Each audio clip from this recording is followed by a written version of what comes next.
With a little bit of understanding of the Fourier transform, let's try to look at some of the properties this Fourier transform has. First of all, both the Fourier transform and its inverse are linear. That means that the Fourier transform of alpha f plus beta g is really alpha times the Fourier transform of f plus beta times the Fourier transform of g, and the same formula applies for for the inverse Fourier transform. The proof is by linearity of the integral, so we're not going to be going through it. One of the very interesting things about Fourier transform is that taking derivatives is extremely easy. You have to think about the fact that this is very different from the Laplace transform. In order to take the Laplace transform of a derivative of a function, you had to have a lot of extra information about the function. While here, the Fourier transform of a derivative is just something multiplied by the Fourier transform of the function itself. This is because intuitively, when we're looking at Laplace information, the information that is at the beginning of the interval, the information at y equals to 0, gives a lot of information about the function. While here we have all the information about the function over the whole real axis.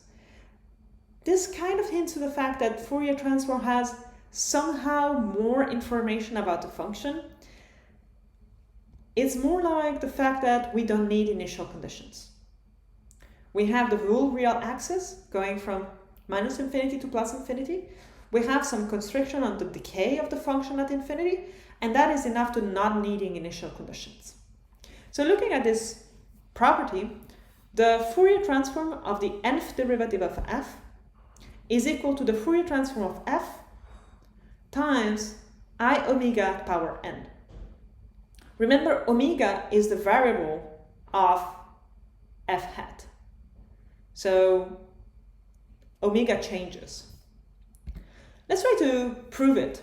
Let's try to prove it directly by looking at the Fourier transform of fn, so the nth derivative of f. That's just being defined as the integral from minus infinity to plus infinity of the nth derivative of f times the exponential of minus I omega x. We apply integration by parts once.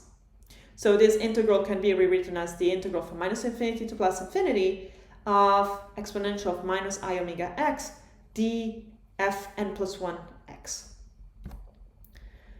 So by integration by part, this is the same thing as considering the value at plus infinity and minus infinity of f n minus 1th derivative times e at the minus I omega x minus the integral of minus infinity to plus infinity, and now we have the n minus 1th derivative of f times dE at the minus I omega x.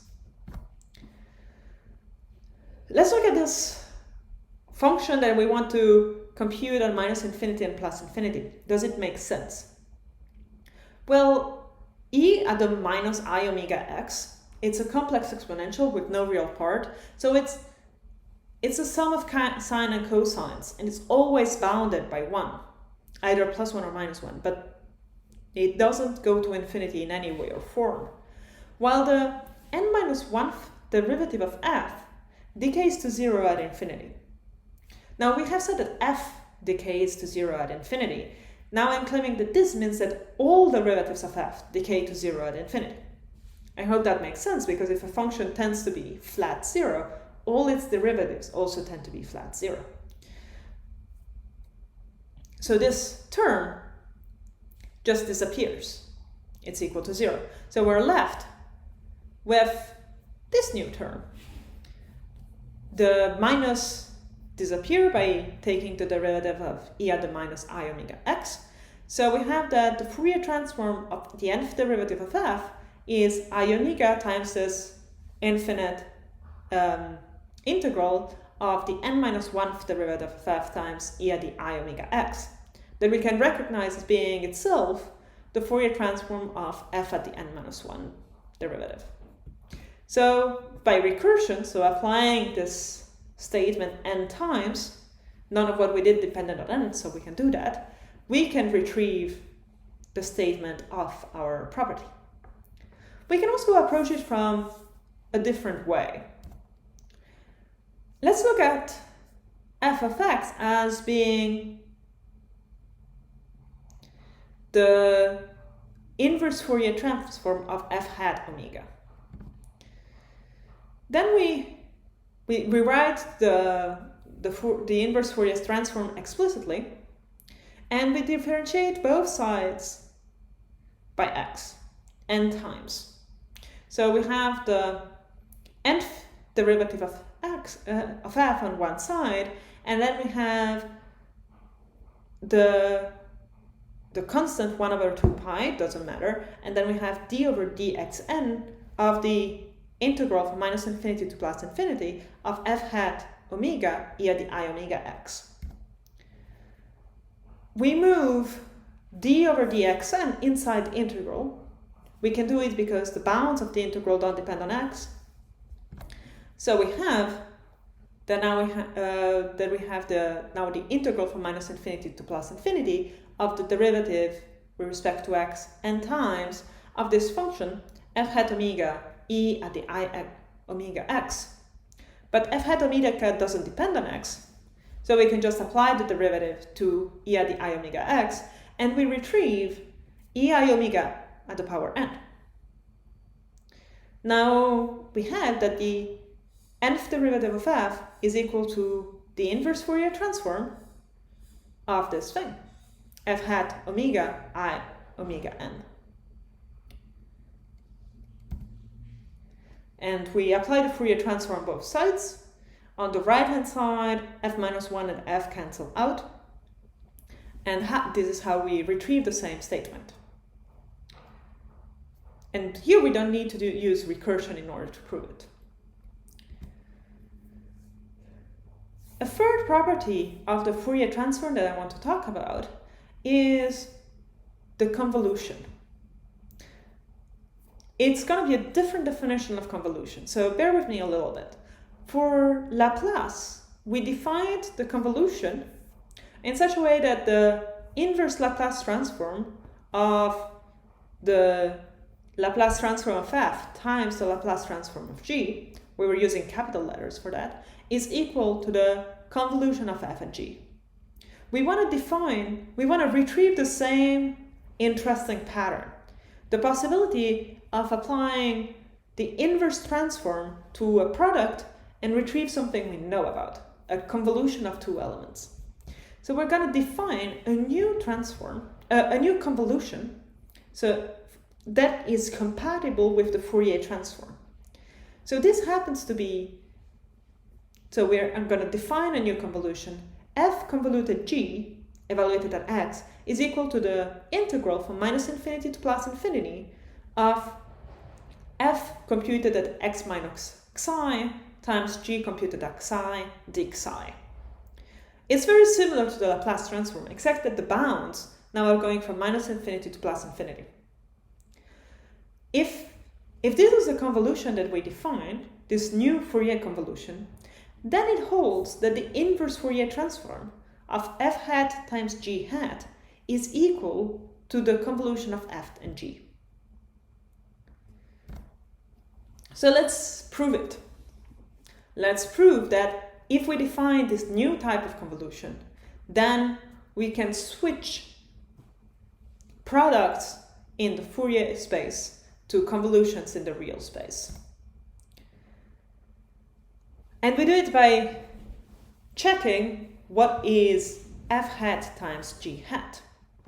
So f hat times g hat is the product of two infinite integrals going from minus infinity to plus infinity, in which we have in the first one fx times e at the minus I omega x dx, and g in the second one gy e at the minus I omega y dy. We would like to connect this to f convoluted g as I just defined it. So we're going to try to take the Fourier transform of f convoluted g. Now we're just going to have like two integrals, one after the other, going from minus infinity to plus infinity of f psi g at the x minus psi d psi, and then all this integral multiplied by e at the minus I omega x dx. We want to prove that the last line of this slide is equal to f hat g hat. Let's try to do this. We apply a change of variables and we call y x minus psi. We also take e at the minus I omega x inside the center integral, and we swap the x and the psi. Now we have the integral between minus infinity to plus infinity, d psi of f psi, then an integral in the center of going again from minus infinity to plus infinity of gy e at the minus I omega, and now we have x plus psi, y plus psi. So you see how we want to redistribute this exponential on the y term and on the psi term. And this is exactly what we're going to be doing. We're going to split, and now we have the exponential of minus I omega y on one side and the exponential of minus I omega psi on the other. And now we have an integral that depends on y in which no psi is happening, so we can take it out. And it's indeed two different integrals, one on the psi and the other in dy, and if you notice the format of the integrals, they are the Fourier transform of f and g. So we have proven what we were looking for. We can apply the inverse Fourier transform, so we have that the convolution of f and g is the inverse Fourier transform of f hat and g hat. Or that the forward Fourier transform of f convoluted g is f hat g times g hat. Another property is what happens when I apply a shift. So I am applying the Fourier transform to f, but instead of computing f at x, I compute f at x minus a. So I'm shifting x by a value a. And here I retrieve the Fourier transform of f times exponential of minus I a omega. A is the shift, omega is the variable that we're using for the Fourier transform space. If you do something similar for the inverse Fourier transform, so you take the inverse Fourier transform of f hat omega minus alpha, then you retrieve f of x times exponential of I alpha omega. Alpha is the shift, and omega is a typo. It's supposed to be x. So let's prove it. When we just proved the first statement, we take the Fourier transform of f computed at x minus a. So it's an infinite integral from minus infinity to plus infinity of f x minus a times e at the minus I omega x dx. We apply a change of variables. We replace x minus a by y. So we have to replace x by y plus a. And you retrieve that there is this term e at the I omega a that is just popping up that we can take out of the integral and is not involved in the Fourier transform anymore. The same trick you can use going the other direction. And the fourth property we want to look at is rescaling. If I want to compute the Fourier transform of f computed at ax instead of at x, then I gain a 1 over a Fourier transform of f, and this time is computed at omega over a. This is interesting. So ax means, if a is bigger than 1, that you are running through the real axis faster than you should, and it's compensated by something that in Fourier space is smaller, because you're rescaling by 1 over a, and slower, because you're going through omega by omega over a instead of by omega. So if you have something that is wildly oscillating in the real space, it corresponds to something that in Fourier space is smaller and slower. This keeps hinting to the fact that usually one of the two Fourier functions is easier to study than the other. The proof goes again by change of variables and follows by change of variables.